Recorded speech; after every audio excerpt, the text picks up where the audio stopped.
Et voilà. Nous nous dirigeons vers notre F1. On est passé du FNI au F1. Oh mon Dieu. C'est une beauté. Oh, je crois pas. Coucou.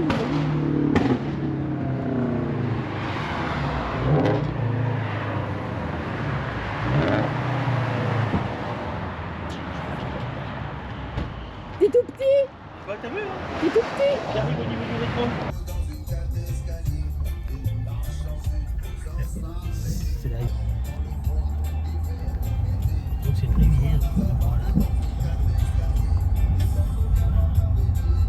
Ah, ils ont des rivières qui font 50 mètres de large.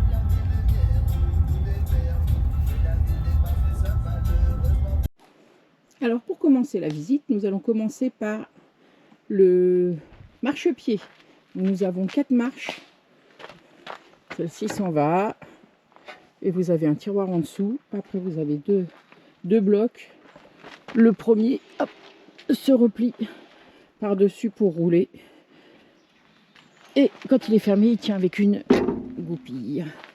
Donc on monte. On a une porte avec moustiquaire. On a une rampe pour pouvoir monter et refermer par-dessus la porte. Et après on rentre dans l'entrée. Donc nous avons un extincteur. Nous avons le contrôleur des panneaux solaires. Donc là on est à 88% en passant la nuit d'hier ici. Après on rentre, on a un grand placard. En sachant que nous, il nous sert de débarras parce que comme c'est pas notre cellule, bah, évidemment on s'est organisé comme on a pu, on s'est adapté. Après nous avons un frigo de 180 litres avec congélateur. Vous voyez, on n'a rien dedans. Hop, et un frigo, voilà, qui est bien mais qui est pas très profond en fait quand on regarde bien. Donc en fait on croit qu'on a beaucoup de place mais on n'en a pas tant que ça. Mais bon, c'est mieux que dans la t-shirt. Après on a une cuisinière, donc un four et 3 feux. Donc hop, un petit four, donc pour les pizzas c'est cool. On a une plaque en verre qui revient par-dessus les 3 feux, ce qui fait que ça peut faire un plan de travail. On a une petite fenêtre avec qui s'ouvre en juste comme ça. On ne peut pas l'ouvrir plus grande. Mais bon, ça fait pénétrer l'air. Il y a moustiquaire aussi. Après on a un grand évier avec un petit plan de travail qui est assez grand pour poser la vaisselle quand elle est faite. En dessous, on a un petit tiroir. Bon, celui-là, mais il sert à mettre les sacs poubelles. Là, on a le tiroir à couverts. Donc ça, les couverts rouges et tout, il n'y a que le couteau qu'on a pris nous, à nous. Après, on a un placard ici. Mais par contre, qui est sur toute la profondeur. Donc lui, il est pas mal pour mettre les casseroles et tout ça. Après, ici, sur le côté, on peut allumer l'eau chaude au gaz ou à l'électricité si on est branché sur l'électricité. Après, donc on a un petit support à torchon. Là, on a deux prises USB, une prise 12 volts allume-cigare et on a deux prises de 110 volts quand on est branché à l'électricité. Après, en haut, là, ici, on a un petit placard. Donc, je mets mes verres, tout ça, mais il n'y a rien qui tient parce qu'il n'y a pas grand-chose en fait. Donc un grand placard là. Là on a un grand placard avec un micro-ondes qui sert à rien. Parce que vu qu'on fait que du sauvage, bah, c'est vite fait. Après on va aller du côté de la dinette. La dinette, donc ici on a le moniteur qui est pas fiable parce que en fait il n'est pas au point parce qu'on a constaté à plusieurs reprises que c'était pas bon. Donc là vous avez le tank des eaux noires, donc les toilettes, le tank des eaux usées, donc douche, vaisselle, le réservoir d'eau fraîche et les batteries. Après ici vous avez le chauffage, donc vous pouvez mettre en route. Là il est déclenché au cas où à partir de 18 degrés. Vous avez une petite liseuse avec prise USB en dessous de chaque côté de la dinette. Là vous avez une fenêtre avec qui s'ouvre sur le côté comme ça, mais par contre c'est chiant parce que quand il pleut, et ben on est obligé de la fermer avec moustiquaire et elle sert de sortie de secours aussi en cas de problème. Et vous avez le rideau, hop, le store pour la nuit. Ça occulte bien ensemble. Donc une dinette donc avec Normalement, elle est prévue pour 3 cette cellule. Donc là, vous pouvez faire un lit, hein, comme toutes les dinettes. Là, vous avez un petit recoin où je pense qu'un tiroir aurait été bien. Là, ici, on a un tiroir où on met les chaussures. Il n'est pas très grand. Mais bon, pour mettre 3 paires de chaussures, c'est bon. Après, là, ici, on a encore un autre tiroir. C'est celui qui me sert pour mettre l'ordinateur. Ici, vous avez la boîte à fusibles. Là, vous avez la banquette. En dessous, vous avez la cuve d'eau et le chauffe-eau. Hop, un petit plan vite fait donc sur le coffre. Donc, sous la banquette. Donc, vous avez la cuve d'eau qui est là. Vous avez tout le boîtier à fusibles donc qui donne sur la marche comme je l'ai dit tout à l'heure. Et là, vous avez le boiler, le chauffe-eau, chauffage, chauffe-eau. Vous voyez. Par contre, c'est simple au niveau des raccords chez eux. Du poil. Et donc la banquette. Capucine, mais dans le sens de la longueur. Donc ça, moi j'aime bien. Ici, vous avez un placard là et un placard là. Donc ils sont grands, vous pouvez vous en servir comme penderie. Ils sont assez grands. Mais bon, ils ont le mérite d'exister. Après là-bas, vous avez de chaque côté 2 coffres. En fait, ça fait toute la hauteur jusque en dessous le matelas, jusque le bas de la capucine. Et vous pouvez ranger quand même pas mal de choses. Rideau, store, pareil, avec fenêtre qui s'ouvre sur le côté. Les petites liseuses de chaque côté aussi. Une autre fenêtre avec le store. Un grand équille. Donc ça c'est bien parce que vous voyez les étoiles le matin. Non pas le matin. Vous voyez les étoiles. Et vous avez donc le équille où vous pouvez regarder les étoiles la nuit. Donc voilà. Hop ça. Toc toc toc. Donc ça c'est bon. J'ai fait. Ah oui. Et puis bon. Le clou du spectacle, mais que nous on n'apprécie pas du tout, c'est la salle de bain, qui comme vous le voyez, est vraiment très spartiate. C'est-à-dire que quand on est dedans, bah, même pour faire piche, en fait, c'est que ça. Donc, voilà, je trouve que c'est pas ce qu'il y a de mieux. Hein. Honnêtement, au niveau place et tout, c'est pas ce qui est le plus pratique. Donc pour nous, c'est le point rouge de cette cellule. Et le bon point donc, de la salle de bain, c'est par contre c'est une porte coulissante. Donc ça, c'est bien. Donc il y a un aimant pour la tenir maintenue quand on est arrêté. Et quand on roule, on a un crochet voilà, qui fait qu'elle ne s'ouvre plus. Voilà. Et le rideau de douche, bien sûr. Bon, bah ça c'est la chose. Ah oui, puis la chose aussi qui nous a enquiquiné pendant le séjour, c'est que quand on prenait la douche, là vous avez un petit recoin. Et si vous n'êtes pas d'aplomb, et ben l'eau stagne ici. Donc après, enfin... ouais, enfin voilà, c'est pas top. Et ah oui, vous avez un turbo-vent, mais qui fait que aspirer. Et ici également. La cellule fait une contenance de 125 litres d'eau. 125 litres d'eau, 19 kg de gaz. Elle fait 1,5 tonne. Et le frigo fait 180 litres. Voilà. Ah oui, puis j'ai une petite hotte aussi. Et on a aussi la clim, bon bah là qui n'est pas branchée parce qu'on n'est pas sur l'électricité. Mais honnêtement, c'est soit vous dormez, soit vous mettez la clim. Mais vous ne pourrez pas faire les deux parce que ça sera impossible de fermer l'œil de la nuit avec le bruit qu'elle fait. C'est juste horrible. Donc par là, bah, je crois que c'est tout. Hein. Ah si, j'avais un tiroir encore ici là, qui nous a servi de tiroir à commission, à épicerie. Voilà. Hop. Et puis on a un petit miroir là, tranquille. Donc c'est top. Voilà pour l'intérieur. Alors, pour commencer l'extérieur. Donc, sous l'entrée, vous avez donc, je vous ai dit tout à l'heure, un coffre qui ressort. En fait, ça fait un grand tiroir qui doit faire 10 cm de hauteur par 1,50 m de long. Et bah, la largeur là de la marche, donc je sais pas combien ça fait, 50 cm environ. Voilà. Après, là, vous avez une batterie donc qui fait 88 ampères. Donc on trouve pas énorme, mais comme elle a un panneau solaire, peut-être que ici ça suffit, je sais pas. Là on est à 88% d'utilisation. Après au-dessus vous avez un coffre vide, donc là ici ils mettent le câble d'électricité et le tuyau d'eau et puis le petit tabouret pour monter dans la cellule. Mais bon, il est assez grand quand même. Après, ici, vous avez l'arrière du réfrigérateur.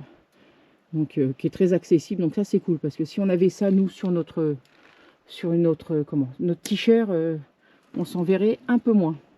Après, ici vous avez 2 prises électriques pour brancher un appareil. Si vous êtes sur le 110 volts dans un camping ou autre, vous pouvez donc brancher n'importe ce que vous avez envie. Là, vous avez 2 bouteilles de gaz. Donc 2 bouteilles de gaz. Hop, on tire ça. Et elle coulisse. Oh, elle me fait peur, j'ai l'impression qu'elle va tomber. Voilà. Donc vous avez 2 bouteilles de gaz avec un coupleur, un indicateur de niveau. Donc voilà. Hop. Vous rentrez à la maison les filles. Voilà, là. Après on fait le tour par ici. C'est tout. Au-dessus de la fenêtre là vous avez l'aération. C'est la haute aspirante. Donc qui est au-dessus du 3 feux. Là c'est notre 4x4. Après, il est beau. Hein. Oh oui il est beau. Donc par là on arrive. On a ici c'est pour remplir l'eau fraîche. Donc au tuyau c'est juste comme ça, voilà, comme nous sur les nôtres. Hein, donc remplir, hop, l'eau fraîche. Après ici vous avez, ça c'est le chauffe-eau chauffage.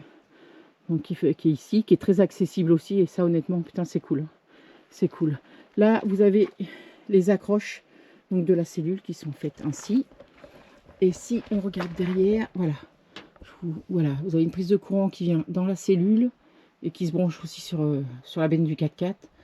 Mais on voit pas grand chose parce que c'est pas, il fait pas clair sous les arbres. Après, ici, bon bah là vous avez une ventilation.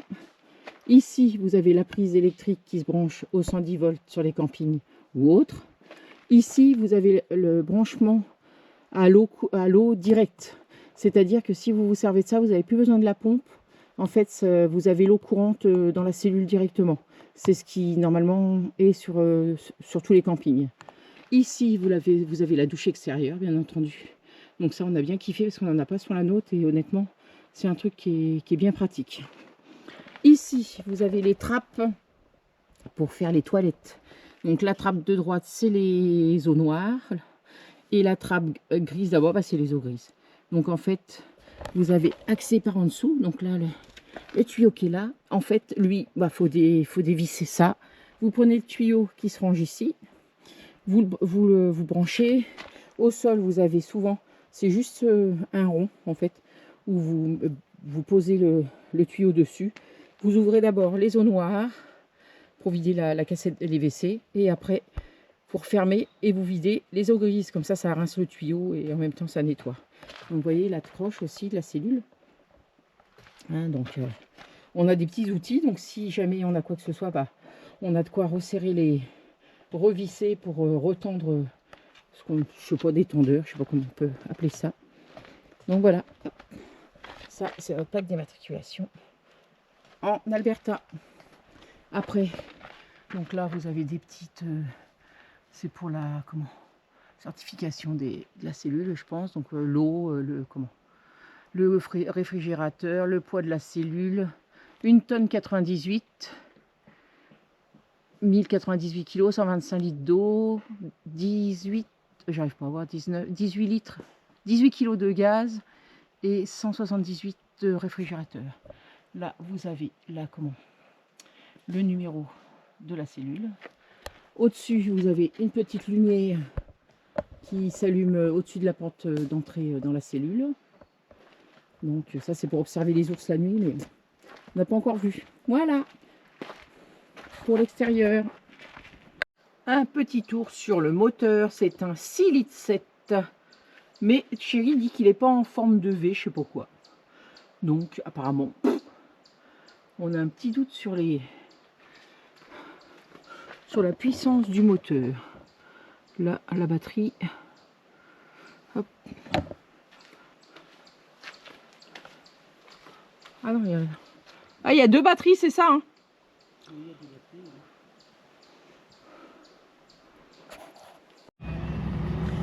Alors, porte du conducteur ouverte. Oui, bah c'est normal. Hop. Donc, bah sur les côtés, hein, bah c'est habituel aux voitures classiques. Hein. Donc là, on a deux rétros, bien entendu, extensibles, qui sont électriques. Après là vous avez le tableau de bord, vous avez le limiteur de vitesse, vous avez toutes les manips qu'on connaît maintenant sur toutes les voitures, levier de vitesse, donc voilà. Après là pour le 4x4 voilà c'est ça, c'est ici. Après tous les boutons de la clim, du volume, on a un bel écran, donc voilà, vous voyez on est là. On est là. Après on peut se mettre en mode navigation aussi, mais bon bien sûr là il y aura une navigation, la FM. On peut se brancher aussi sur le téléphone, mais ici on capte rien, donc on a plutôt intérêt de... Vous vous retrouverez avec beaucoup d'endroits où vous n'aurez plus de... Si vous partez comme nous dans l'ouest, ou dans les parcs, et que vous avancez bien, vous n'aurez plus de connexion, vous n'aurez plus rien du tout. Donc prévoyez des playlists ou des choses comme ça, si vous le souhaitez, pour écouter de la musique en route ou quoi que ce soit. Même des films sur Netflix ou tout ce qu'il faut. Donc vous pouvez avoir accès voilà, à tout ce qui est. Après vous avez les réglages, fonctions, éclairage jaune, assistance conducteur. Là vous pouvez voir, voilà, 0 litre. La consommation, en moyenne on est à 14 litres. Donc c'est pas énorme parce que quand on voit que nous avec le Toyota on est à 11 litres, et ben honnêtement j'aurais pensé qu'on consommerait beaucoup plus. Et on est en diesel. C'est un diesel.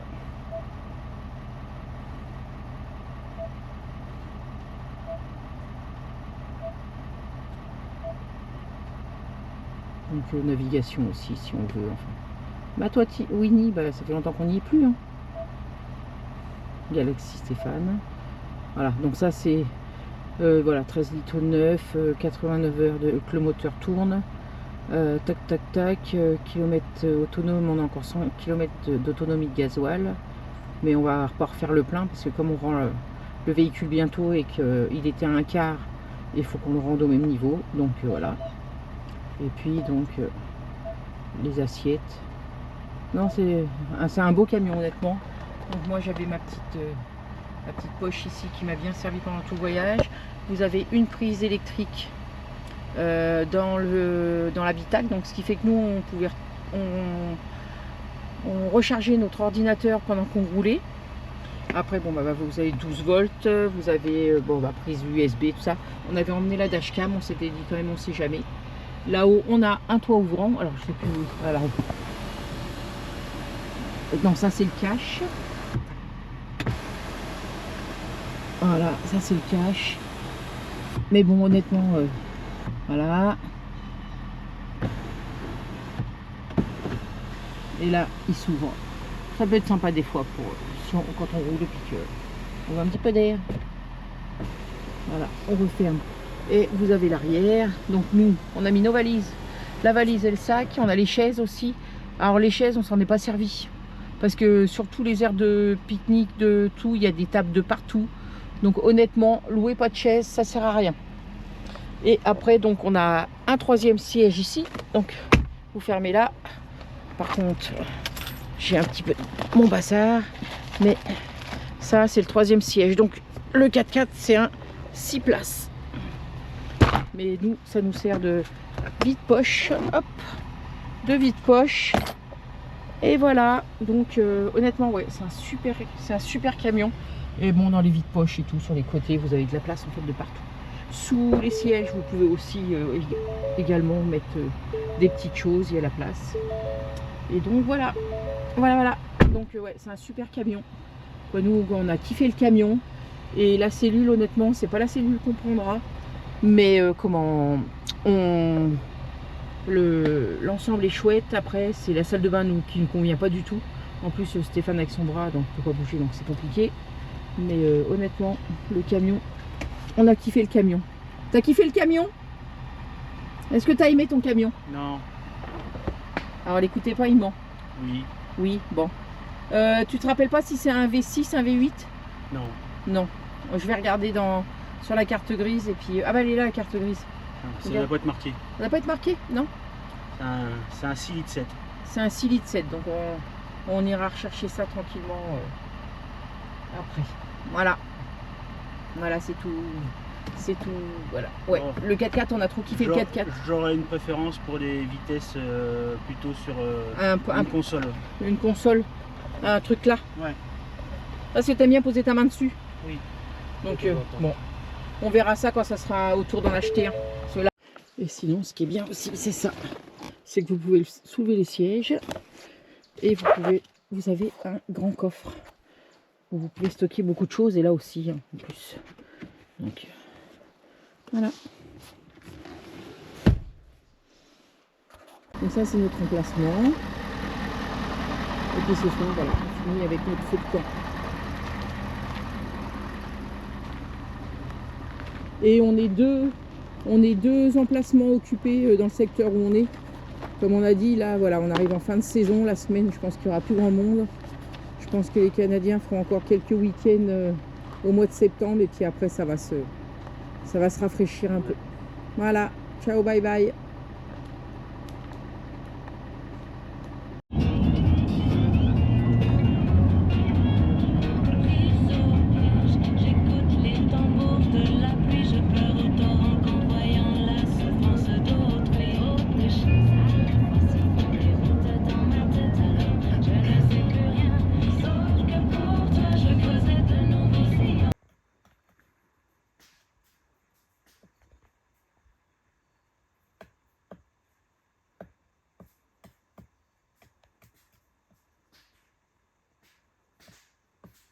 Et ce petit chenapan qui est venu voir si on avait trouvé des choses après qu'on ait mangé. Bon, il a trouvé des petites miettes de pain.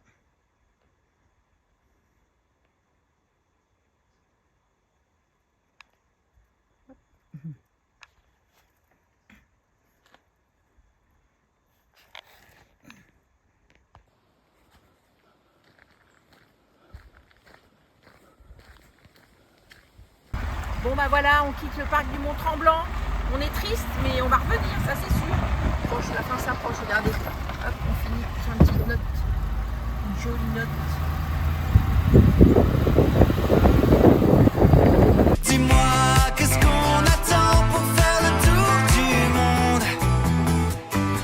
Alors viens